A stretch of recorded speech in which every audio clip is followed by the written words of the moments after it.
इस वीडियो में दिखाएंगे Hokipo shoe rack model number AR2938 का आसान असेंबली। बॉक्स में आपको ये पार्ट्स मिलेंगे: 2 standing support, 5 shelf, 20 hex screw और 1 एलन की।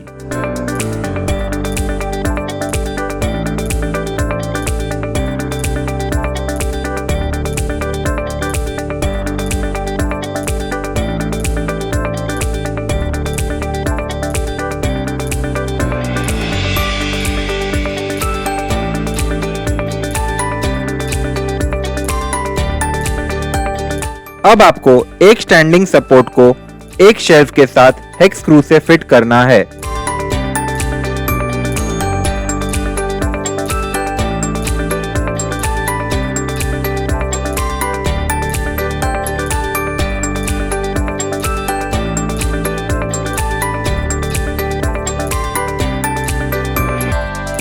अब इस शेल्फ का दूसरा साइड दूसरे स्टैंडिंग सपोर्ट से कनेक्ट करना है।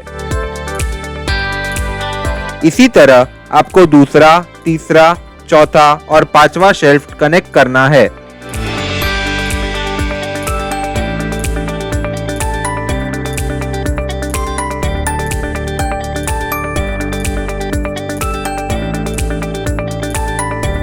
अब आपका होकीपो शू रैक रेडी है।